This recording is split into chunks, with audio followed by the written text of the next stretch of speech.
जय हिंद साथियों, कैसे हैं आप सब। स्वागत है आपका एक बार फिर आपके अपने YouTube channel Shri Shyam class में। जी हाँ साथियों, एक बार फिर मैं आपके सामने हाजिर हुआ हूँ।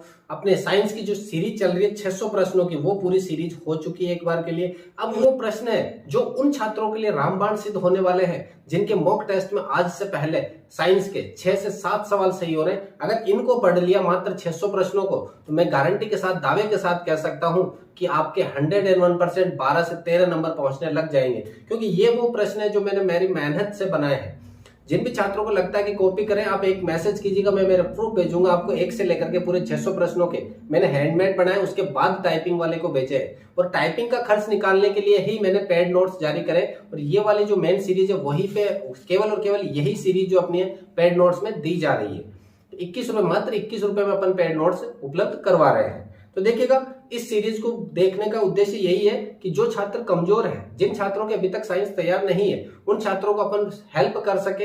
एक छोटी सी मुहिम अपन ने चलाई है, उस मुहिम का हिस्सा अगर आपको भी बनना है तो आप बनिएगा। सबसे पहले प्रश्न की बात करते हैं, सजीवों की संरचनात्मक एवं क्रियात्मक इकाई किसे कहते हैं। ये प्रश्न जब भी अपन साइंस पढ़ना शुरू करें, बायोलॉजी के अंदर पहला टॉपिक यही रहेगा कि सजीवों की संरचनात्मक एवं क्रियात्मक इकाई किसे कहा जाता है। तो संरचनात्मक एवं क्रियात्मक इकाई किसको कहेंगे? कोशिका को। अपने मानव शरीर की भी संरचनात्मक एवं क्रियात्मक इकाई किसको कहेंगे? कोशिका को कहेंगे। देखिए, अगले 200 प्रश्न अपने केमिस्ट्री के, अगले 200 प्रश्न किसके? फिजिक्स के भी है। तो देखिए, प्रोटीन की कमी से कौन सा रोग होगा? प्रोटीन की कमी से आपके होगा मेरेस्मस और क्वाइसियोरकर, दोनों रोग होंगे। प्रोटीन की कमी से होता है मेरा क्या होगा? मेरा क्या होगा? मेरा क्या होगा? मेरा यानी मेरेस्मस, क्या यानी क्वाइसियोरकर। तो दोनों प्रकार के रोग होते हैं। तो ऑप्शन नंबर बी व सी दोनों सही होगा। ऑप्शन नंबर बी व सी दोनों सही होगा। प्रोटीन की कमी से होने वाले रोग है मेरेस्मस और क्वाइसियोरकर, दोनों होंगे। अगला, नपुंसकता का विटामिन कौन सा? नपुंसकता का विटामिन है आपके विटामिन ई। विटामिन ई को नपुंसकता का विटामिन कहते हैं। ए से रतौंधी रोग होता है। विटामिन डी से धूप का विटामिन कहते हैं। रिकेटस रोग होता है। विटामिन के से, विटामिन के अंदर क्या होगा? धातु उपलब्ध होती है। अच्छा, विटामिन B12 में होती है धातु, तो विटामिन के से आपके रक्त का थक्का बनने का कार्य करती है। आंखों को जब अपन दान करते हैं तो कौन से भाग का दान किया जाता है? वेरी वेरी इंपॉर्टेंट सवाल है। आंख दान करते समय कौन से पार्ट का दान किया जाता है? रेटिना पे प्रतिबिंब बनता है। आइरिस अपने आंखों का शटर कहलाता है। कॉर्निया जो होता है, इसी को अपन दान करते हैं। आंखों का दान करते समय किसका दान किया जाता है? कॉर्निया का दान किया जाता है। अगला है, शुद्ध रक्त का प्रवाह होता है। शुद्ध रक्त का प्रवाह कहां पर होता है? सीरा के अंदर, धमनी के अंदर, धमनी में सीरा, दोनों में, या इनमें से कोई नहीं। देखिएगा, आपको याद रखने का तरीका बताता हूं मैं। एक हाथी है, एक क्या है? एलिफेंट है। एलिफेंट है। एलिफेंट क्या होता है? शुद्ध शाकाहारी होता है। शुद्ध होता है, शुद्ध शाकाहारी। एलिफेंट शुद्ध शाकाहारी होता है। जब ये चलता है तो आवाज किसकी आती है? फर्श पर धम धम की आवाज आती है।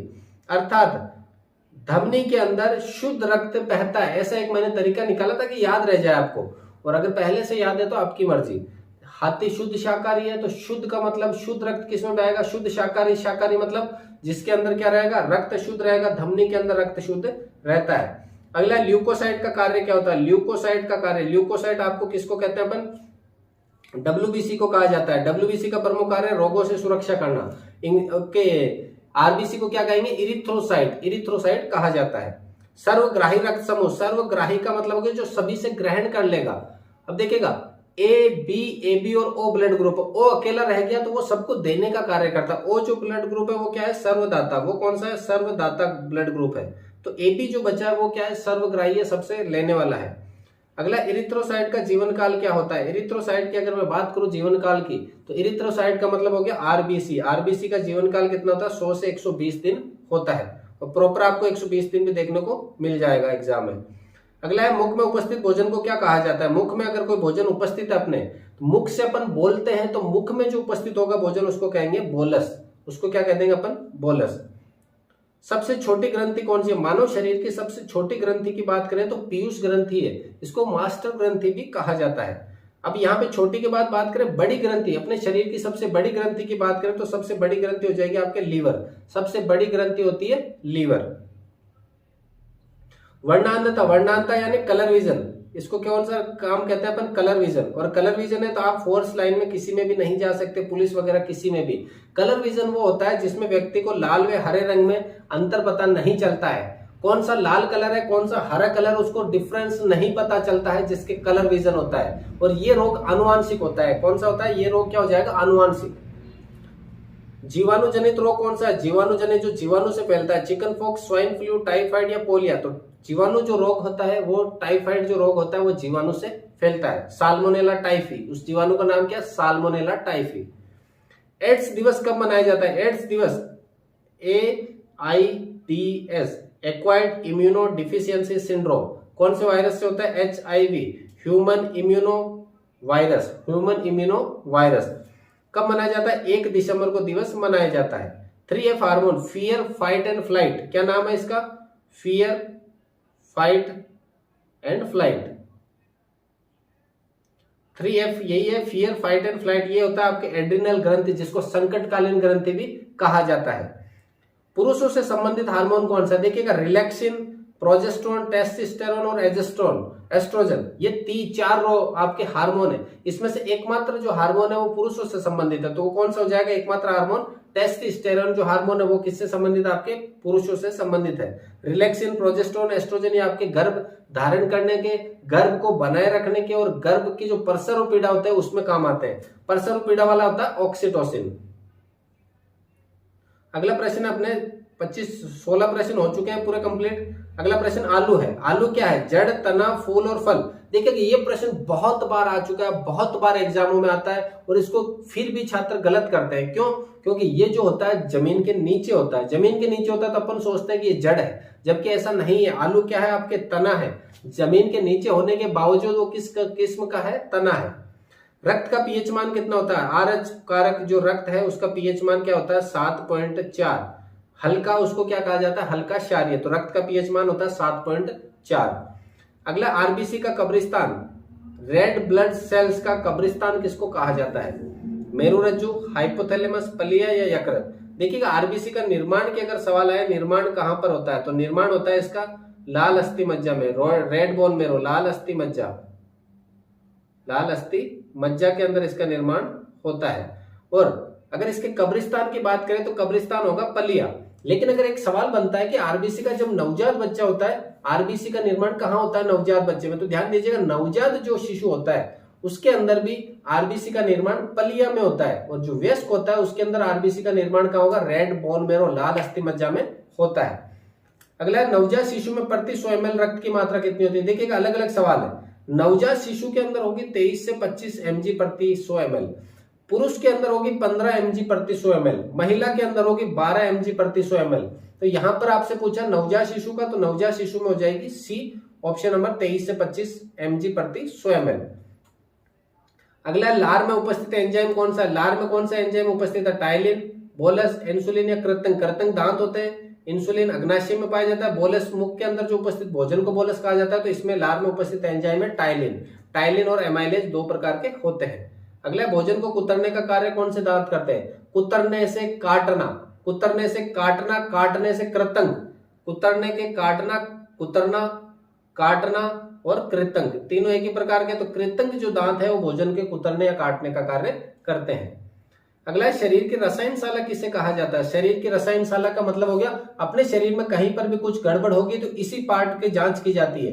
अगर किसी व्यक्ति को विष देकर के मार दिया जाए तो उसके इसी एक पर्टिकुलर पार्ट की जांच होती है, वो पार्ट है आपके लीवर। शरीर की रसायनशाला कहा जाता है लीवर को। अगला, भोजन का सर्वाधिक पाचन कहाँ होता है? भोजन का सर्वाधिक पाचन की बात करें, वह नाम है जो नाम जरूर छोटा है लेकिन इसकी लेंथ बहुत ज्यादा है, और इस लेंथ होने की वजह से, जैसे ये अमाशय है, अब अमाशय के जस्ट बाद में जो शुरू हो रखी है वो क्या है? आपके छोटी आंत होती है। इस तरह से लपेटे लिए हुए होती है अपने पेट के अंदर, और बाद में कौन सी शुरू हो जाती है? बड़ी आंत। ये बड़ी आंत और अंदर वाली छोटी आंत है। नाम जरूर छोटा है लेकिन भोजन का सर्वाधिक पाचन करने का काम कौन करती है? छोटी आंत करती है। नेक्स्ट क्वेश्चन है, मस्तिष्क के अंदर किस भाग में ज्ञान चेतना के केंद्र पाए जाते? देखिएगा, मस्तिष्क इस प्रकार से मस्तिष्क होगा अपना, ये जो सामने वाला पार्ट होगा बड़ा सा, यहाँ पे तो अनुमस्तिष्क हो जाएगा, और ये आपके मेरुरज्जु हो जाएगी इस तरह से नीचे। तो ये जो मस्तिष्क का बड़ा वाला पार्ट रहेगा, इस जगह पर प्रमस्तिष्क कहा जाता है। इसको क्या कहा जाता है? प्रमस्तिष्क। और जितने भी ज्ञान, सोचना, समझना, बुद्धि के जितने भी केंद्र है वो सब प्रमस्तिष्क में पाए जाते हैं, यानी प्रमस्तिष्क में बुद्धि के केंद्र पाए जाएंगे। अगला, मानव मस्तिष्क का वजन कितना होता है? मानव मस्तिष्क के वजन की बात करें तो कितना हो जाएगा मानव मस्तिष्क का वजन? 1000 ग्राम, 2000 ग्राम, 1400 ग्राम और 500 ग्राम। तो मानव मस्तिष्क का सामान्य वजन होता है आपके 1250 से लेकर के 1500 ग्राम लगभग होता है। तो यहाँ पर कितना हो जाएगा, 1400 ग्राम हो जाएगा। अगला कोशिका का पावर हाउस, कोशिका का शक्ति गृह, पावर हाउस किसको कहा जाएगा, माइटोकॉन्ड्रिया को कहा जाएगा। कोशिका की लाइसोसोम को क्या कहते हैं, आत्मघाती थैली, क्या कहेंगे, आत्मघाती थैली कहेंगे। राइबोसोम को क्या कहते हैं, प्रोटीन निर्माण की फैक्ट्री। गोल्जी गाय को क्या कहेंगे अपन, इसका अपने कोशिका का ट्रैफिक हवलदार। देखिएगा ये प्रश्न वो है जो एक ही प्रश्न में आपके 4-4 प्रश्न सही हो सकते हैं। कोशिका का सिद्धांत किसने दिया था, कोशिका का सिद्धांत की बात करें, कोशिका का जो नामकरण वगैरह वो रॉबर्ट हुक तथा ल्यूवेन हॉक ने दिया था। रॉबर्ट हुक ने मृत कोशिका और अपने ल्यूवेन हॉक ने जीवित कोशिका के बारे में बताया था। और स्लाइडेन तथा स्वान जो है उन्होंने कोशिका का सिद्धांत दिया था कि प्रत्येक कोशिका अपने पूर्ववर्ती कोशिका की जिम्मेदार होती है। तो मानव शरीर में सबसे छोटी कोशिका कौन सी होती है, सबसे छोटी कोशिका, और एक है सबसे बड़ी कोशिका। तो सबसे छोटी शरीर कोशिका मानव शरीर में है शुक्राणु, और सबसे बड़ी अगर मानव शरीर की बात करता है तो अंडाणु सबसे बड़ी की। और मानव शरीर नाम लिखा हो तो सबसे बड़ी होती है शतुरमुर्ग का अंडा, और सबसे छोटी माइकोप्लाज्मा। लेकिन मानव शरीर लिख दिया तो फिर शुक्राणु क्या होगी, सबसे छोटी होगी। कोशिका का अध्ययन क्या कहलाता है, कोशिका का अध्ययन साइटोलॉजी। माइकोलॉजी कवक का अध्ययन कहलाएगा, और एंजियोग्राफी आपके हृदय का अध्ययन कहलाएगा। तीनों अलग अलग है। तो साइटोलॉजी को किसका अध्ययन कहेंगे, कोशिका का अध्ययन। हड्डियों के लिए आवश्यकता, तो हड्डियां मजबूत होती है, किससे होती है, सोडियम से, कैल्शियम से, आयरन से, या इनमें से कोई नहीं। तो कैल्शियम अगर आप लोगे तो हड्डियां क्या हो जाएगी, आपकी मजबूत रहेगी। आयोडीन की कमी से कौन सा रोग होगा, आयोडीन की कमी से अरक्तता यानी खून की कमी, घेंगा यानी आयोडीन की कमी से टाइफाइड और नपुंसकता। तो घेंगा और गलकंड रोग जो है वो आपके किसकी कमी से होते हैं, आयोडीन की कमी से होते हैं। कौन से विटामिन में कोबाल्ट पाया जाता है, विटामिन B1, B2, B3 और B12। कौन से विटामिन में आपके कोबाल्ट पाया जाता है, तो विटामिन B12 के अंदर क्या पाया जाता है, कोबाल्ट पाया जाता है।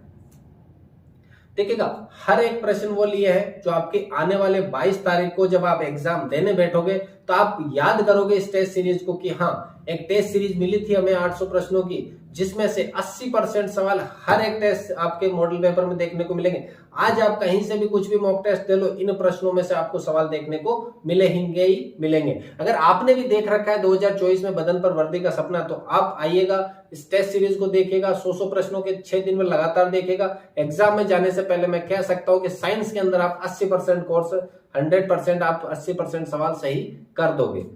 दांत में मसूड़ों का रोग किस विटामिन की कमी से होता है, देखिएगा ए की कमी से रतौंधी, बी की कमी से बेरी बेरी। तो आपको जवाब देना है सी और डी में से। डी जो रोग होता है वो हड्डियों से संबंधित, तो दांत में मसूड़ों का रोग किससे हो जाएगा, विटामिन सी से हो जाएगा।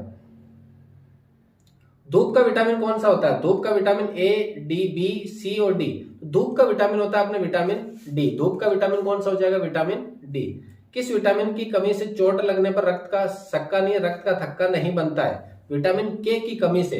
अगर चोट लग जाती है व्यक्ति के तो रक्त का थक्का नहीं बनता का मतलब है अगर मेरे यहाँ चोट लग गई तो खून लगातार बहेगा। अपन ने देखा होगा अपने चोट लगने के बाद अगर दबा के रखा तो 1-2 मिनट बाद खून रुक जाता है, यानी खून का क्या बन जाता है, थक्का। क्यों, क्योंकि अपने शरीर में विटामिन के है।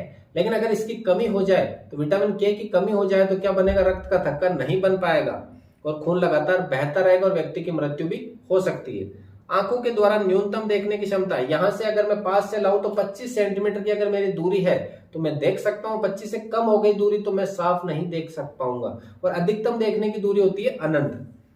तो न्यूनतम की बात करें, न्यूनतम हो जाएगी आपके 25 सेंटीमीटर। ध्यान देना ऊपर वाला ऑप्शन किलोमीटर का है। अगला है आंखों के द्वारा अधिकतम देखने की क्षमता क्या है, अधिकतम देखने की क्षमता अनंत होती है। अगर मान के चलो 2 किलोमीटर लंबी रोड है, आपके सामने कुछ भी नहीं है तो आप 2 किलोमीटर दूर की बिल्डिंग देख सकते हो। लेकिन अगर बिल्डिंग से पहले कुछ आ गया तो अपन नहीं देख सकते, तो अनंत होती है। निकट दृष्टि दोष, देखिए कि इनको याद रखने का एक तरीका होता है, निकट नाम सबसे बड़ा है तो रोग लेंस कौन सा, बड़ा वाला, अवतल लेंस।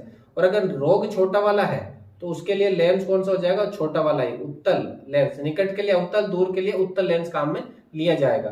तो निकट दृष्टि दोष में कौन सा लेंस, अब ध्यान दीजिएगा, अवतल दर्पण नहीं कर देना है, अवतल लेंस करना है। मैं भी चाह रहा था अभी टिक करना अवतल नाम देख करके, लेकिन फिर आगे भी बढ़ना है, दर्पण है या लेंस है। तो दूरदृष्टि दोष में प्रयुक्त कौन सा होगा, उत्तल लेंस, अवतल लेंस, उत्तल दर्पण या अवतल दर्पण। तो दूरदृष्टि जो दो रोग है उसके अंदर उत्तल लेंस काम में लिया जाता है। अभी नाम बताया मैंने, नाम छोटा है तो लेंस छोटा, नाम बड़ा है तो लेंस बड़ा वाला। हृदय का अध्ययन क्या कहलाता है, हृदय का अध्ययन क्या कहलाएगा, माइकोलॉजी आपके किसको अध्ययन कहते हैं, कवक वगैरह का। कार्डियोलॉजी जो होता है वो किसका होगा, हृदय का अध्ययन कहलाता है। प्रश्न संख्या 41, हृदय का अध्ययन क्या कहलाएगा आपके, कार्डियोलॉजी कहलाएगा। अगला है शुद्ध रक्त का प्रवाह कहां पर होता है। शुद्ध रक्त का प्रवाह अभी अपन ने बात करा, ऊपर एक सवाल आया था, वहां पर भी बताया था कि हाथी शुद्ध शाकाहारी होता है और ये जब चलता है धम धम की आवाज होती है, अर्थात शुद्ध रक्त किसमें बहेगा, धमनी में बहेगा। अशुद्ध रक्त की बात करें, अशुद्ध रक्त किसमें बह जाएगा, आपके शिरा के अंदर बह जाएगा। रुधिर परिसंचरण तंत्र जो है उसकी खोज किसने करी है, रुधिर परिसंचरण तंत्र की खोज किसने करी है, Sorensen, Robert Brown, William Harvey, Altmann व केलिकर। तो विलियम हार्वे ने रक्त परिसंचरण तंत्र की खोज करी है। ईसीजी देखिएगा, एक तो होता है ईसीजी और एक होता है ईईजी, दो अलग अलग चीजें। जैसे सी आए कार्डियोलॉजी आए तो ये हृदय के अध्ययन से संबंधित है। पेसमेकर, पेसमेकर वो होता है जो अपने जो नलियां हैं, जो धमनी शिरा है, ये ब्लॉकेज होने लग जाती है तो पेसमेकर लगाया जाता है, जो इसको अचानक से पेस देगा, यानी कि अचानक से क्या करेगा, उनकी स्पीड बढ़ाता है रक्त की, तो उससे रक्त की जो धमनियां जो सिकुड़ने वाले होती है वो क्या होती है, खुल जाती है। तो इसका संबंध होता है आपके हृदय से। मानव जो हृदय होता है उसमें कितने कोष्ठक होते हैं, उसमें 4 होते हैं, ऊपर वाले 2 आलिंद और नीचे वाले 2 नीले, आलिंद और नीले, इधर वाले दोनों हो जाएंगे नीले, आलिंद और नीले, तो 2 आलिंद 2 नीले, कितने हो गए टोटल कोष्ठक, 4 हो गए। अगला रक्त का पीएच मान कितना होता है, देखिए ये सवाल पहले आ चुका, रक्त का पीएच मान कितना होगा, 7.4। अगर प्रकृति पूछे तो क्षारीय, कैसी प्रकृति होगी, क्षारीय। लेकिन क्षारीय में भी पूछे प्रबल या दुर्बल, तो ये दुर्बल क्षारीय है। क्या है, दुर्बल क्षारीय। रक्त का रंग लाल होने का प्रमुख कारण क्या है, पलीहा के कारण, प्लेटलेट्स के कारण, हीमोग्लोबिन के कारण या फिर आनुवांशिकता के कारण। देखिएगा रक्त में लाल रंग जो होता है वो आपके आयरन की वजह से होता है। किसकी वजह से, आयरन की वजह से या हीमोग्लोबिन के कारण इसका रंग क्या होता है, लाल होता है। पुरुषों में प्रति 100 ml रक्त की मात्रा होती है, पुरुष जो होते हैं उनमें प्रति 100 ml में रक्त की मात्रा कितनी हो जाएगी, 100 ml में, प्रति 100 ml में पुरुषों के अंदर कितनी होती है, 15 mg, नवजात शिशु के अंदर 20 से 25 mg, जबकि महिलाओं के अंदर होती है 10 से 12 प्रति mg। ये तो होती है स्त्रियों में, ये होती है आपके नवजात में, नवजात में अलग अलग हो गया। अलग। अगला सवाल, इरिथ्रोसाइट का जीवन काल कितना होगा। इरिथ्रोसाइट का मतलब हो गया आपके आरबीसी को ही कहा गया है, तो आरबीसी का जीवन काल कितना होता है, 120 दिन होता है। 150 प्रश्न अपने कंप्लीट हो चुके हैं, बाकी के बचते हैं अगले 50 प्रश्न, वो भी अभी आपको जस्ट करवाए जाएंगे, तो बने रहिएगा क्लास के साथ में। 150 अपने 50 प्रश्न पूरे हो चुके हैं, अगले 50 प्रश्नों की तरफ चलते हैं अपन। प्रश्न संख्या है 51, रक्त में प्लाज्मा की मात्रा कितनी होती है। देखिएगा रक्त होता है, रक्त के 2 प्रकार होते हैं, एक तो प्लाज्मा, द्रव अवस्था में प्लाज्मा और ठोस अवस्था में आरबीसी, डब्ल्यूबीसी और प्लेटलेट्स। तो इसकी मात्रा होती है द्रव में प्लाज्मा, प्लाज्मा की मात्रा होती है आपके 55%, कितनी हो जाएगी, 55% हो गया। प्लाज्मा की मात्रा कितनी हो गई, 55% होती है, जबकि आपके इसकी आरबीसी डब्ल्यूबीसी इनकी मात्रा कितनी होती है, 45% होती है। तो प्लाज्मा की मात्रा होगी आपके 55%। अगला है आरबीसी का मुख्य कार्य क्या होगा। आरबीसी जो होता है रेड ब्लड सेल्स, इसका प्रमुख कार्य क्या होगा, रोगों से सुरक्षा करना, रक्त का थक्का बनाना, रक्तचाप को नियंत्रित करना या गैसों का परिवहन करना। तो ये गैसों को एक स्थान से दूसरे स्थान की तरफ लेकर जाते हैं, तो गैसों का परिवहन करना क्या हो जाएगा, आरबीसी का प्रमुख कार्य हो जाएगा। अगला है आरबीसी का उद्गम स्थल क्या है। आरबीसी का उद्गम स्थल कहां से ये निकलती है, तो मैंने सवाल ये बता दिया है। आरबीसी जब नवजात शिशु का ऊपर आया था, नवजात शिशु का उद्गम स्थल होता है पलिया के अंदर, लेकिन आरबीसी का केवल उद्गम स्थल पूछे तो लाल अस्थि मज्जा से निर्माण होता है। आरबीसी का कब्रिस्तान किसको कहा जाता है, पलिया को कहा जाता है। डब्ल्यूबीसी का प्रमुख कार्य क्या होगा। डब्ल्यूबीसी हमारे शरीर में रोगों से लड़ने की सुरक्षा प्रदान करती है, तो डब्ल्यूबीसी का प्रमुख कार्य हो जाएगा रोगों से सुरक्षा करना। आरबीसी का रंग लाल होता है, लाल होने का प्रमुख कारण क्या। आरबीसी में हीमोग्लोबिन नामक वर्णक पाया जाता है, जिसकी वजह से रक्त का रंग क्या होता है, लाल होता है। आरबीसी और डब्ल्यूबीसी का अनुपात कितना होगा। आरबीसी होती है 600 अनुपात में और डब्ल्यूबीसी हो जाएगी 1 अनुपात में। 600 अनुपात 1 इनका क्या हो जाएगा, अनुपात हो जाएगा। देखिएगा 56 प्रश्न हो चुके हैं, और अगर अभी तक आपने वीडियो को लाइक नहीं करा है तो वीडियो को लाइक जरूर कीजिएगा, और अगर शेयर नहीं करा अपने दोस्तों के साथ शेयर भी कीजिएगा कि इस प्रकार का भी एक चैनल है जहां पर साइंस की प्रॉपर क्लासें देखने को मिलती है। अगर आपने हमारे पूरे चैनल को अगर देखा है आपने गौर से, तो मैथ्स की, रीजनिंग की, साइंस की, जीके की और अपने मॉडल पेपर की भी क्लास प्रॉपर आ रही है। दिन में 3 से 4 क्लासें हम अपलोड करते हैं। देखिएगा दिन के अंदर अपनी ऑफलाइन क्लासेस वगैरह चलती है, लोड ज्यादा रहता है, ऑफलाइन बैच अलग अलग चलते हैं। ये क्लासेस जो शूट होती है अपनी रात को होती है, केवल शूट होती है, फोन वगैरह सबसे शूट होती है, अपना डिजिटल बोर्ड वगैरह का ऐसा कोई है नहीं। लेकिन आपकी दुआएं रही तो नेक्स्ट ईयर जब अपन वापस तैयारी करवाएंगे आर्मी की, तो पूरा प्लेटफॉर्म तैयार करवा के अपन पढ़ाने वाले हैं। वो सब कब पॉसिबल होगा, जब आप चैनल को ज्यादा से ज्यादा दोस्तों के साथ शेयर करो, चैनल को सब्सक्राइब करवाओगे और आपका अपना प्यार बनाए रखोगे। तो देखिएगा अपने ऑफलाइन जो कोचिंग चलती है उसके अंदर लास्ट ईयर भी 16 छात्र थे, 16 के 16 पास हुए। फिर अब की बार बात करें तो 20 छात्र है, 20 में से उम्मीद है ऊपर वाले ने चाहा तो 20 के 20 एग्जाम में क्लियर होंगे। और जब एग्जाम का रिजल्ट आएगा तब आपके सामने हाजिर होंगे हम कि देखिएगा ये हमारा आर्मी का रिजल्ट है। ब्लड ग्रुप की खोजकर्ता कौन है? ब्लड ग्रुप की खोजकर्ता कार्ल लैंडस्टीनर। देखिएगा अब थोड़ा स्पीड से भी चलेंगे अपन। कार्ल लैंडस्टीनर ने किसकी खोज करी है? ब्लड ग्रुप की खोज करी है। अगला सर्वग्राही रक्त समूह। सर्वग्राही यानी कि सबसे ग्रहण करने वाला कौन है? AB। और सर्वदाता कौन है आपके? O ब्लड ग्रुप को सर्वदाता कहा जाता है। आरएच कारक की खोज किस बंदर पर की गई? आरएच कारक की खोज की गई मकाका रिसस नामक बंदर पर की गई। विश्व में आरएच धनात्मक लोगों की संख्या देखिए 85% लोग जो है पॉजिटिव है और 15% लोग नेगेटिव है। यानी आरएच नेगेटिव लोग 15%, आरएच पॉजिटिव लोग 85%। तो 85% लोग क्या है? आरएच पॉजिटिव है। अगला शरीर की हेडमास्टर ग्रंथि कौन सी है? हेडमास्टर। देखिएगा यहाँ दो जगह सवाल है। कुछ छात्र ये कहते हैं कि सर हाइपोथैलेमस को भी कहा जाता है, कुछ छात्र कहते हैं कि पीयूष ग्रंथि को ही ये कहा गया है। देखिएगा मैं ये मानता हूं कि पीयूष जो ग्रंथि होती है इसी को हाइपोथैलेमस जो ग्रंथि होती है इसी को क्या मानते हैं? हेडमास्टर ग्रंथि मानते हैं। मास्टर ग्रंथि आपके पीयूष होती है। मास्टर के ऊपर एक और मास्टर होता है जिसको अपन हेडमास्टर कहते हैं। हेडमास्टर ग्रंथि हाइपोथैलेमस को कहा जाता है।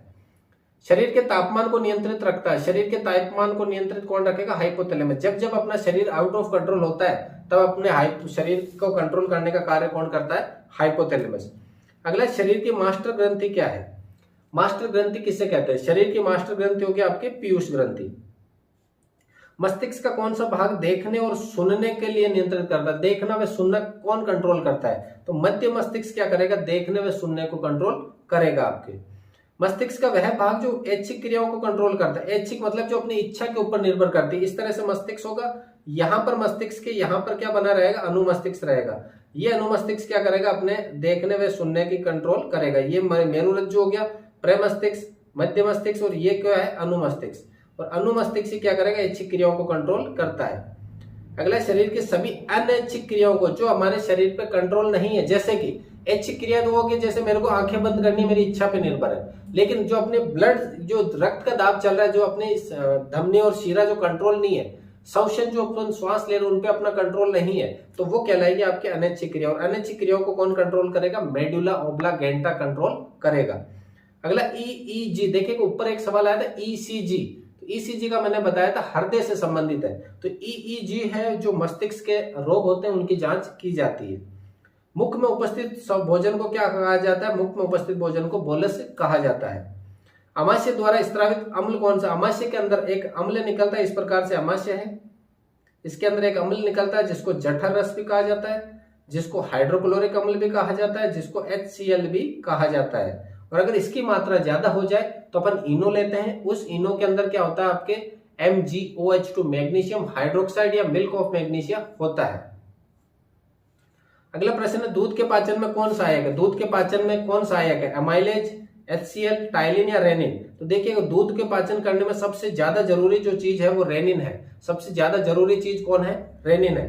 अगला शरीर की सबसे बड़ी ग्रंथि कौन है? शरीर की सबसे बड़ी ग्रंथि की बात करें तो लीवर है। छोटी ग्रंथि की बात करें तो पीयूष ग्रंथि है।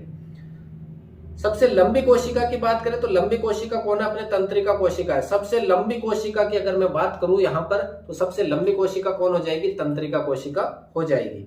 अगला शरीर का सबसे बड़ा अंग कौन सा है? शरीर का सबसे बड़ा अंग तो हाथ, पैर, त्वचा या लीवर? तो देखिएगा लीवर तो ग्रंथि है। त्वचा जो है अपने शरीर की चमड़ी जो है वो सबसे बड़ा अंग है। सबसे बड़ा अंग कौन है? शरीर की त्वचा। मल का रंग काला होना, मल का रंग काला होता है तो वो किस वजह से होता है? स्टरकोब्लिन, आयरन के कारण, कैल्शियम के कारण या रेनिन के कारण? देखिए स्टरकोब्लिन होता है, उसकी वजह से मल का रंग क्या होता है? काला होता है। व्यक्ति की मृत्यु विष देने पर जांच की जाती है। देखिए ऊपर मैंने एक लीवर ग्रंथि आई थी तो मैंने बताया था कि व्यक्ति की अगर मृत्यु हो जाती है तो प्रयोगशाला का जांच किया जाता है। व्यक्ति की प्रयोगशाला कहा जाता है लीवर को। और जब भी जहर देकर किसी की मृत्यु की जाती है तो जब पोस्टमार्टम होता है तो आपका किसकी जांच होती है? यकृत या लीवर की जांच होती है। मानव शरीर की रसायनशाला किसे कहते हैं? यही सवाल था। रसायनशाला कहते हैं अपन यकृत को।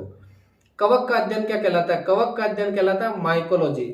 आपके कोशिका का अध्ययन कहलाएगा साइटोलॉजी और हृदय का अध्ययन एंजियोग्राफी। प्राथमिक पोषक तत्व है एनपीके, नाइट्रोजन, पोटेशियम और फास्फोरस। तीनों के तीनों क्या है? प्राथमिक पोषक तत्व कहलाते हैं आपके। अगला है वीर्य का पीएच मान कितना होता है? वीर्य जो होता है शुक्राणु के द्वारा स्त्रावित एक चिपचिपा पदार्थ होता है, उसको कहते हैं वीर्य। वीर्य का पीएच मान होता है 6.5। पुरुषों से संबंधित हार्मोन है। पुरुषों से संबंधित हार्मोन कौन सा है? टेस्टोस्टेरोन है।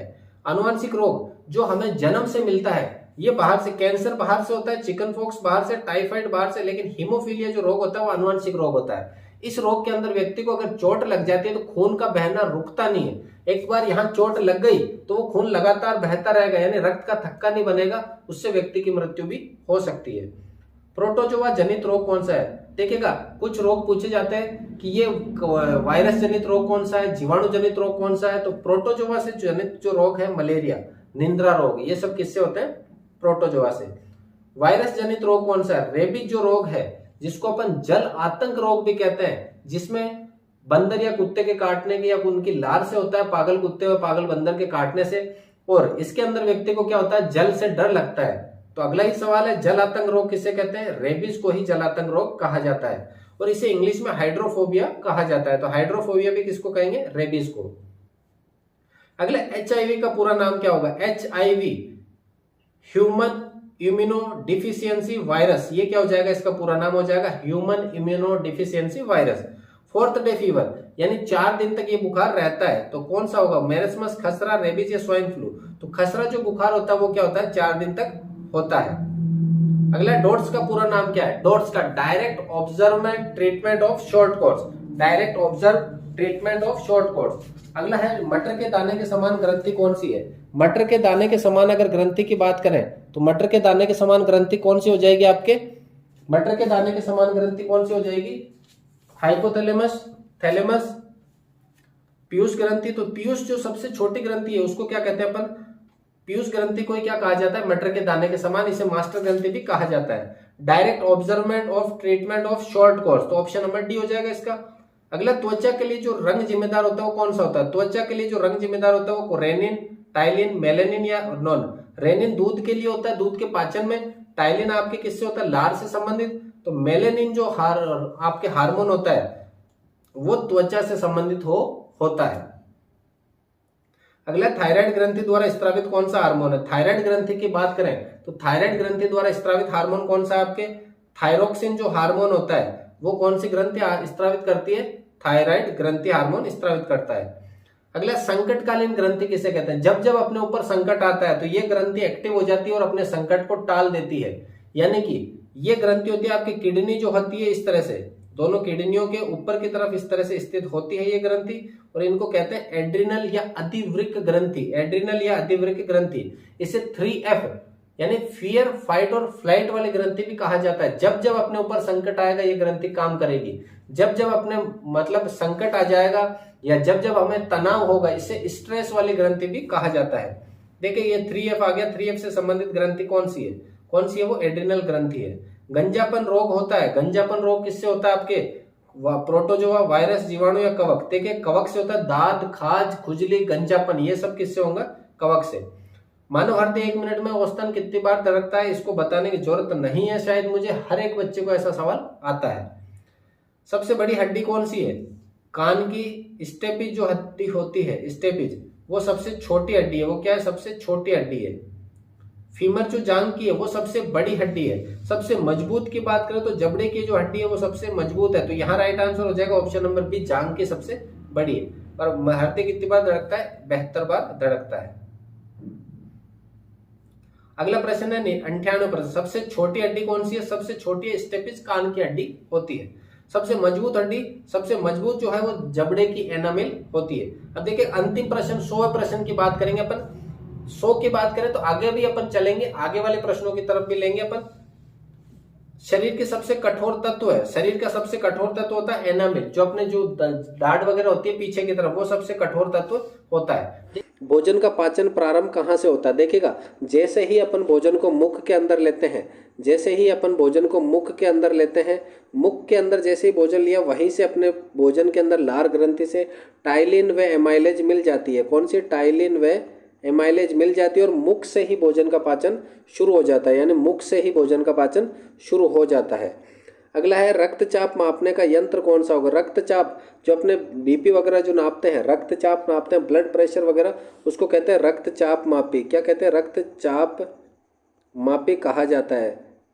रक्तचाप मापी या फिर स्फाइग्नोमेनोमीटर कहा जाता है। क्या कहा जाता है? रक्तचाप मापी या स्फाइग्नोमेनोमीटर। अगला है मनुष्य में पसलियाँ कितनी पाई जाती है? देखिएगा, अगर जोड़ी की बात करें तो 12 जोड़ी होती है और संख्याओं की बात करें तो 24 होती है। 24 तो संख्या और जोड़ी में हो तो कितनी हो जाएगी? 12 जोड़ी। 12 जोड़ी और संख्याओं में 24। शरीर में हड्डियों की कुल संख्या कितनी है? शरीर में, मानव शरीर में हड्डियों की संख्या पूछे आपसे तो कितनी हो जाएगी? 206। देखिएगा, अगर नवजात की पूछ लेवे तो नवजात के अंदर होती है 306, लगभग 100 हड्डियाँ क्या रहेगी? ज़्यादा। शरीर में मांसपेशियों की कुल संख्या कितनी होती है? मांसपेशियों की संख्या कितनी हो जाएगी? मांसपेशियां कितनी होती है अपने शरीर में? 639 होती है। मांसपेशियां हड्डियों का ही एक रूप है जो थोड़ी लचीली होती है हड्डियों से। अगला है मानव में लिंग निर्धारण होता है। मानव के अंदर जो लिंग निर्धारण होता है कि भाई लड़का होगा या लड़की, तो ये कौन निर्धारित करता है? देखिएगा, लड़कियों के अंदर होता है ये, तो महिला के अंदर हो गया XX और पुरुष के अंदर होता है XY। तो यहाँ से अगर X आता है और यहाँ से अगर Y आता है तो ये लड़का होगा। ये क्या होगा? लड़का। और यहाँ से अगर इससे X हो और इधर से भी X हो तो ये क्या होगी? लड़की होगी। तो मनुष्य का जो लिंग निर्धारण है वो Y के द्वारा किया जाता है और Y किसके अंदर होता है? पुरुष के अंदर। तो पुरुष ही लिंग निर्धारण करता है। अगला, मनुष्य का हृदय कैसा होता है? मनुष्य का हृदय कैसा होता है? देखिएगा, मनुष्य का हृदय इस प्रकार से है, ऊपर वाले जो 2 होते हैं वो आलिंद होते हैं, नीचे वाले जो 2 होते हैं वो नीले होते हैं। तो 2 और 2 कितने हो जाएंगे? 4 कोष्ठीय इसका हृदय होता है। शरीर में गुणसूत्रों की संख्या कितनी है? ध्यान दीजिएगा, संख्या पूछिए, अगर जोड़ी पूछते तो 23 जोड़ी के अंदर होते हैं और संख्याओं की बात करें तो कितने हो जाएंगे? 46। तो संख्याएं हो गई 46। अगला, मूत्र में दुर्गंध आने का प्रमुख कारण क्या? मूत्र में जो दुर्गंध आती है वो उसका प्रमुख कारण कौन सा हो जाएगा? मूत्र में दुर्गंध आने का प्रमुख कारण क्या है? यूरिया। यूरिया की वजह से मूत्र में दुर्गंध आती है।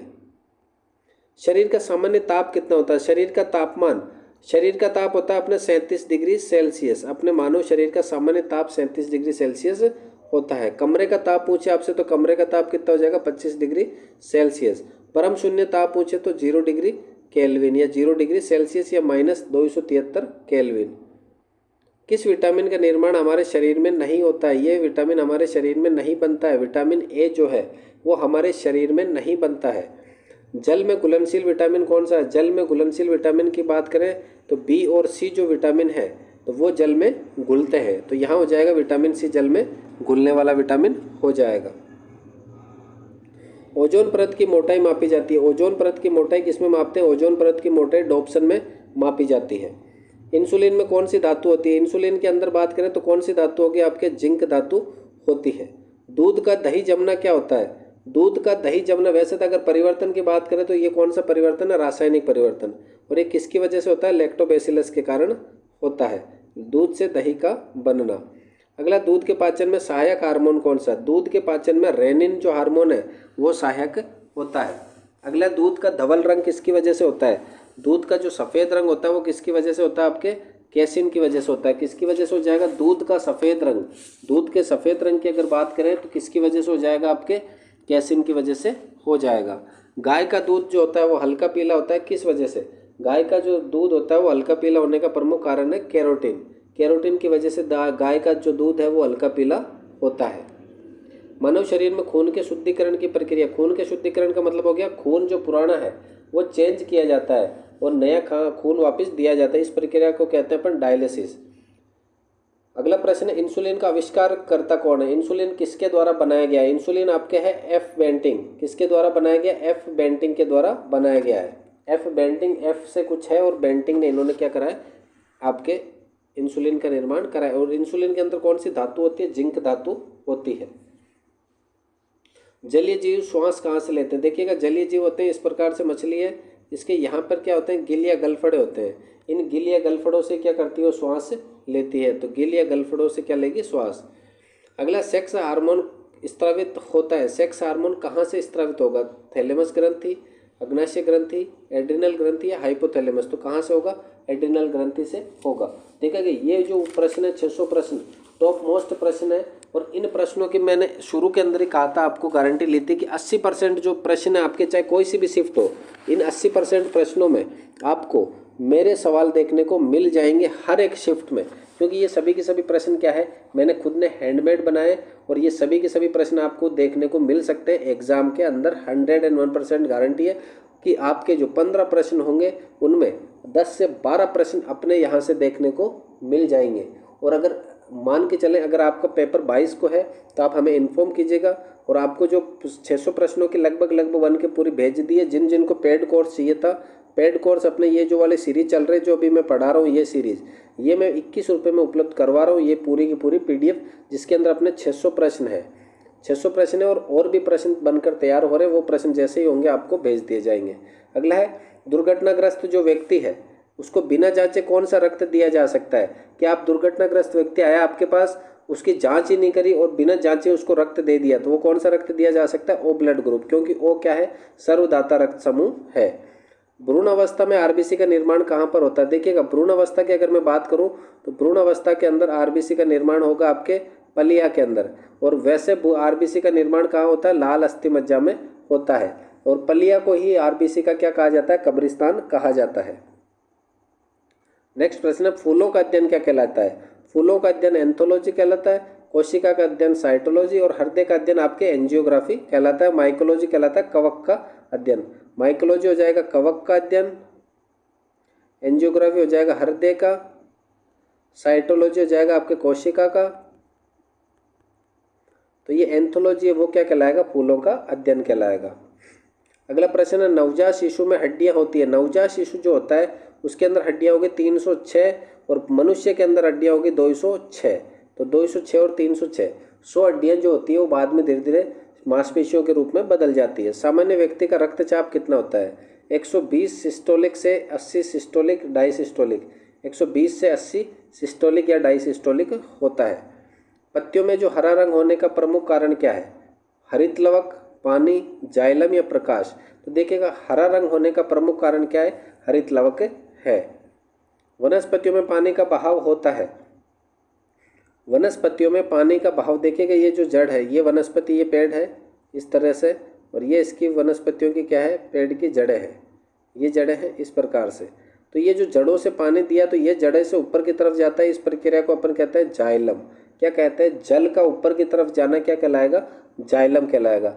और भोजन का ऊपर की तरफ जाना क्या कहलाएगा? आपके फ्लोएम कहलाएगा। तो ये प्रश्न है, टॉप मोस्ट को प्रश्न है, फ्लोएम यानी कि फल का, और जल यानी कि जाइलम का। जल यानी जाइलम और फल यानी फ्लोएम। अगला है, वनस्पतियों में भोजन का बहाव होता है। वनस्पतियों में भोजन का बहाव होता है। अभी अपन ने बात करी फल से फ्लोएम और जल से जाइलम। तो जल ऊपर की तरफ चढ़ता है तो जाइलम, और फल ऊपर की तरफ जाता है तो उसको कहते हैं फ्लोएम। अगला है, तंबाकू में मनुष्य को हानि पहुंचाने वाला पदार्थ होता है। तंबाकू जो है उसमें मनुष्य को हानि पहुंचाने वाला कौन सा पदार्थ होता है? ये आपके होता है निकोटीन। कौन सा पदार्थ हो जाएगा? निकोटीन।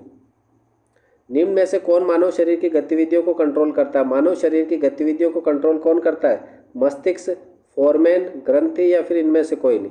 देखिएगा, मानव शरीर की जितनी भी ग्रंथियां हैं उन सबको कंट्रोल करने का कार्य मेन जो है वो कार्य कौन करता है? आपके मस्तिष्क करता है। उड़ने वाला एकमात्र स्तनधारी जंतु कौन सा है? उड़ने वाले जो एकमात्र स्तनधारी की बात करें तो वो कौन हो जाएगा? आपके चमगादड़ हो जाएगा। अगला प्रश्न संख्या 134, निम्न में से लार किसके पाचन में सहायक होती है? लार जो होती है वो मुख में होती है, और मुख से भोजन के पाचन का शुरू हो जाता है, और आलू वगैरह जो होते हैं, स्टार्च होते हैं, उनके पाचन में सहायक होती है आपके लार। लार किसके पाचन में सहायक होगी? आपके स्टार्च के पाचन में सहायक होगी। अगला है, बाल, नाखून तथा पंजे किसके बने होते हैं? बाल, नाखून, पंजे ये सब किसके बने होंगे? आपके प्रोटीन के बने हुए होते हैं। एक स्वस्थ मनुष्य के शरीर का तापमान कितना होता है? एक स्वस्थ मनुष्य के शरीर का तापमान कितना होता है? यहाँ ऑप्शन पूरे गलत है। 37 डिग्री, 25 डिग्री, 35 डिग्री या फिर 40 डिग्री। तो स्वस्थ मनुष्य का जो तापमान होता है शरीर का, उसका तापमान कितना हो जाएगा 37 डिग्री सेल्सियस। गाय के दूध में मुख्यतः कौन सा विटामिन पाया जाता है? तो गाय के दूध में विटामिन ए, बी, सी और डी की बात करें तो इनमें से गाय के अंदर पाया जाएगा विटामिन ए पाया जाता है। सूर्य का प्रकाश कौन सा विटामिन उत्पन्न करता है? सूर्य के प्रकाश की बात करें तो सूर्य का प्रकाश आपके विटामिन डी को उत्पन्न करता है। सूर्य के जो सूरज होता है, धूप होती है, उससे अपन को विटामिन मिलता है, वो कौन सा होता है? Vitamin D. संतुलित आहार में क्या क्या होते हैं? संतुलित आहार में बात करें विटामिन, प्रोटीन, कार्बोहाइड्रेट सभी चीज़ें होती है। विटामिन, प्रोटीन, कार्बोहाइड्रेट, वसा सब चीज़ उसमें होती है, उसी को कहते हैं संतुलित आहार। मानव शरीर में कौन सा पदार्थ, खाद्य पदार्थ सबसे ज़्यादा ऊर्जा देने की क्षमता रखता है? जो सबसे ज़्यादा ऊर्जा देता है वो होता है आपके वसा, और जो सबसे जल्दी ऊर्जा देने की बात करें तो सबसे जल्दी ऊर्जा देता है आपके कार्बोहाइड्रेट। तो यहाँ सबसे ज़्यादा ऊर्जा देने की बात कर रहे हैं तो वो कौन हो जाएगा? आपके वसा। देखिएगा नॉन एनियालो, अगर बदन पर वर्दी लेनी है तो आपको दिन रात मेहनत तो करनी ही पड़ेगी।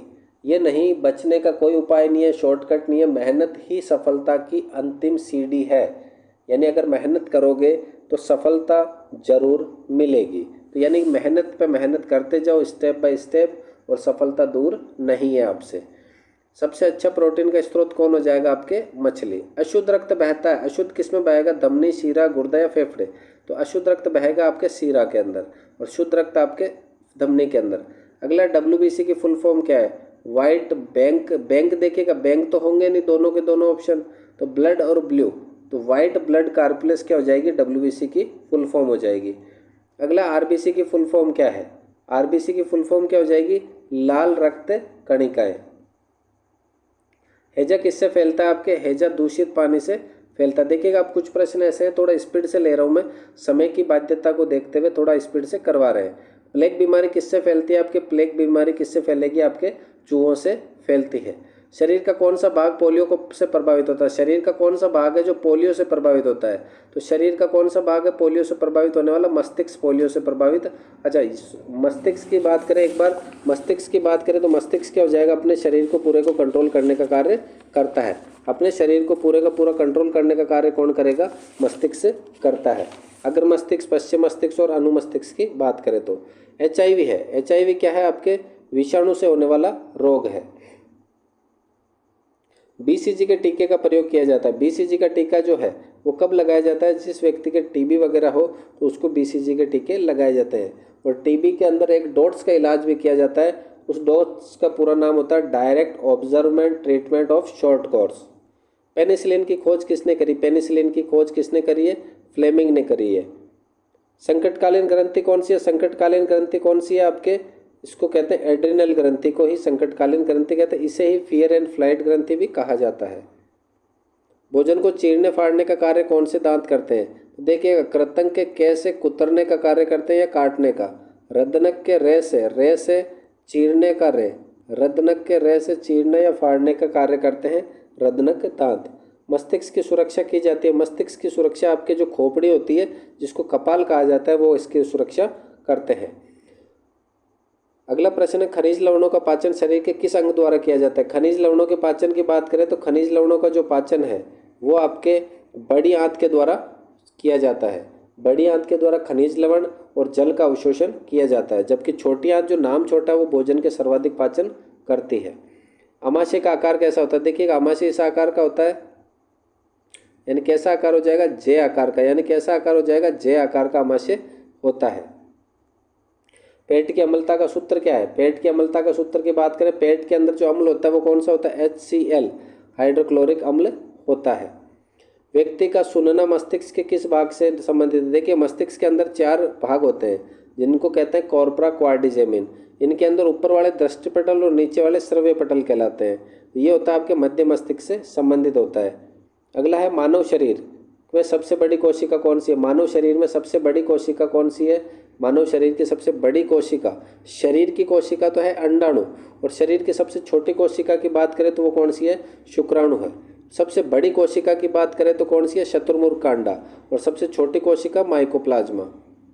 गलकंड रोग किसकी कमी से होता है? गलकंड रोग हो जाएगा आपके आयोडीन की कमी से होता है। अगला, अवतल लेंस का प्रयोग किया जाता है। अवतल लेंस के प्रयोग किया जाता है किसमें, कौन से रोग में, निकट दृष्टि दोष में अवतल लेंस प्रयोग किया जाता है। रक्त में ठोस कणिकाओं की संख्या कितनी होती है। रक्त में एक तो होता है प्लाज्मा,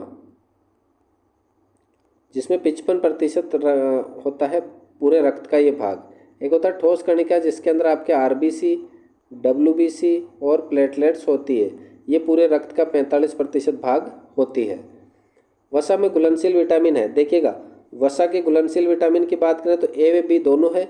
विटामिन बी और सी दोनों वसा में घुलते हैं। जल्दी ऊर्जा देने वाला पोषक तत्व कौन सा। देखिए, एक तो होता है कि जो सबसे ज़्यादा ऊर्जा देगा, वसा है वो सबसे ज़्यादा ऊर्जा देता है। लेकिन अगर सबसे जल्दी ऊर्जा की बात करें तो कार्बोहाइड्रेट जो है वो सबसे जल्दी ऊर्जा देता है।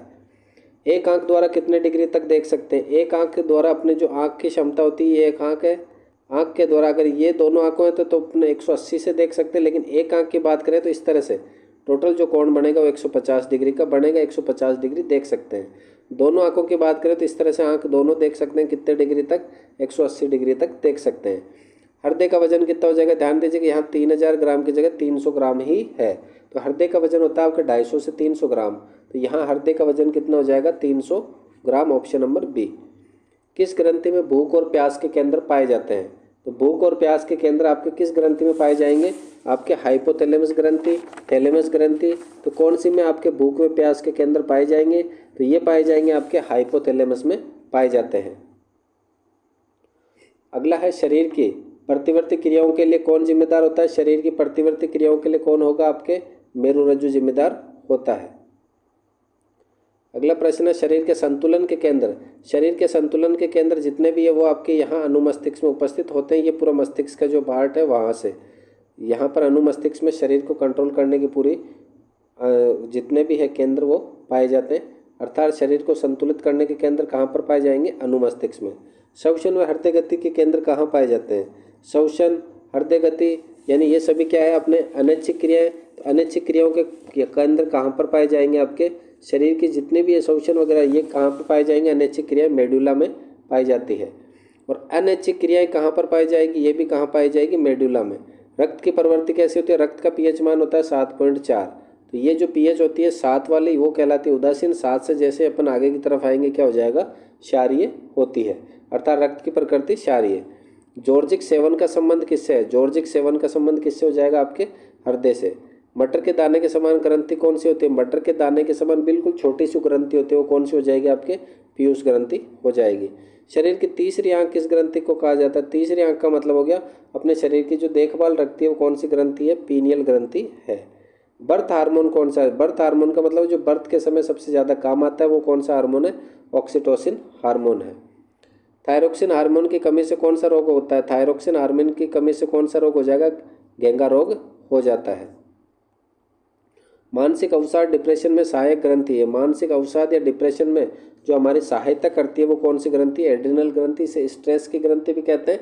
इसे 4S या 3F फियर, फाइट और फ्लाइट ग्रंथि भी कहा जाता है। शुक्राणु के निर्माण के लिए मानव शरीर का तापमान कितना होना चाहिए। मानव जो शरीर है उससे बाहर की तरफ वृषण को ये अपने वृषण कोष होते हैं, यहाँ पर शरीर का तापमान होना चाहिए 35 डिग्री सेंटीग्रेड, यानी शरीर के ताप से 2 डिग्री कम होना चाहिए टेम्परेचर। अगला, एक लिंगी पुष्प कौन सा है। एक लिंगी का मतलब है या तो उसमें मादा होगी या नर होगा, दोनों नहीं होंगे। तो वो कौन सा, आपके पपीता। पौधे की वृद्धि में कौन सा हार्मोन सहायक है। पौधे की वृद्धि में कौन सा सहायक हो जाएगा, जिब्रेलिन सहायक हो जाएगा। अगला, पादपों में श्वसन प्रक्रिया कहाँ से होती है। पादप के अंदर जितने भी ये पेड़ रंध्र होते हैं इनसे क्या होगी, आपके रंध्रों से क्या होगी, श्वसन प्रक्रिया होती है। कोशिका का ट्रैफिक हवलदार। देखिए, माइटोकॉन्ड्रिया को क्या कहते हैं, पावर हाउस। रिक्तिका को कहते हैं निर्जलीकरण के समय काम आती है, पानी की कमी होने पर निर्जलीकरण। राइबोसोम को कहते हैं अपन प्रोटीन निर्माण की फैक्ट्री, प्रोटीन निर्माण की फैक्ट्री। और तो गोल्जी इकाई जो है उसको कहते हैं अपन ट्रैफिक हवलदार। क्या कहते हैं, ट्रैफिक हवलदार कहा जाता है। अगला प्रश्न, मृत कोशिका की खोज किसने करी थी। मृत कोशिका की जो सबसे पहले कोशिका की खोज हुई थी वो मृत कोशिका ही थी। तो वो खोज करी थी आपके रॉबर्ट हुक ने। लेकिन उसके बाद जीवित कोशिका की खोज करी आपके ल्यूवेन हॉक ने। जीवित कोशिका के बारे में भी बताया था। कोशिका का जो केंद्रक है, केंद्र की खोज करी आपके रॉबर्ट ब्राउन ने। कोशिका के केंद्रक की खोज किसने करी है, रॉबर्ट ब्राउन ने। अगला, डीएनए का डीऑक्सीराइबोज न्यूक्लिक अम्ल का द्विकुंडलित मॉडल किसने दिया? वाटसन और क्रिक ने दिया है। किस भोज्य पदार्थ में नाइट्रोजन पाई जाती है? नाइट्रोजन किस में पाई जाएगी आपके? देखिएगा, विटामिन, वसा और कार्बोहाइड्रेट, तीनों के अंदर CHO, कार्बन, हाइड्रोजन और ऑक्सीजन होते हैं। लेकिन एक पदार्थ ऐसा है जिसमें इन तीनों के अलावा नाइट्रोजन भी पाया जाता है, वो कौन सा हो जाएगा? आपके प्रोटीन हो जाएगा। एनीमिया रोग किसकी कमी से होता है? एनीमिया रोग आपके सोडियम, आयरन, कैल्शियम या पोटेशियम, तो ये लोहे यानी आयरन की कमी से होता है। दूध के पाचन में कौन सा सहायक होता है? हार्मोन। तो देखिएगा, दूध के पाचन में रेनिन होता है। दूध के पाचन में कौन हो जाएगा? रेनिन हार्मोन सहायक होता है। अगला, आहार नाल की लंबाई कितनी होती है? आहार नाल की लंबाई की बात करें 26 से 30 फीट के लगभग। ये जो मुख से शुरू होती है आहार नाल, मुख के बाद में आपके अमाशय के बाद देखिएगा, सबसे पहले मुख से शुरू होती है आहार नाल, मुख के बाद में अमाशय से, अमाशय के बाद में छोटी आंत से, फिर ये बड़ी आंत में, छोटी आंत के बाद कहाँ जाएगी? बड़ी आंत में जाएगी। ये पूरी जो बड़ी आंत के बाद मल द्वार में, तो ये जो पूरी मुख से लेकर के मल द्वार तक एक लंबी नली होती है, इसी को अपन कहते हैं आहार नाल। अगला, निंद्रा रोग क्या होता है? निंद्रा रोग किसकी कमी से होता है? प्रोटोजोआ की कमी से होता है। मलेरिया हो गया, निंद्रा रोग हो गया, ये सब किसकी वजह से? प्रोटोजोआ की कमी से। अगला है, पोलियो में दवाई दी जाती है। पोलियो में दवाई कौन सी होती है? ओरल पोलियो वैक्सीन, OPV जो होती है, ओरल पोलियो वैक्सीन, वो पोलियो में दवाई पिलाई जाती है। अगला, डेंगू किससे फैलता है? डेंगू किससे फैलेगा? प्रोटोजोआ से, दूषित पानी से, मक्खियों से या मादा एडिज मच्छर से? तो डेंगू जो फैलता है वो किससे फैलेगा? मादा एडिज मच्छर से। ऑक्सीटोसिन हार्मोन का कार्य क्या है? ये प्रसव पीड़ा के समय कार्य आता है, इसको बर्थ हार्मोन भी कहा जाता है। प्रश्न संख्या 197, थायराइड जो ग्रंथि होती है उसका आकार इस तरह से होता है, तो ये किस तरह से होगी? थायराइड ग्रंथि किस तरह से? H आकार की होती है। तंत्रिका तंत्र की आधारभूत इकाई कौन सी है? आधारभूत इकाई की बात करें तो तंत्रिका कोशिका क्या है? इसकी आधारभूत इकाई है। और रक्त समूह किससे रक्त ले सकता है? ओ रक्त समूह जो है वो O ब्लड ग्रुप वाले से रक्त ले सकता है। O ब्लड ग्रुप वाले से क्या ले लेगा? रक्त ले सकता है। ये अपने 200 प्रश्न हो गए हैं कंप्लीट। 199, एक सवाल शायद रह गया। और 200 के 200 प्रश्न अपने किसके हुए?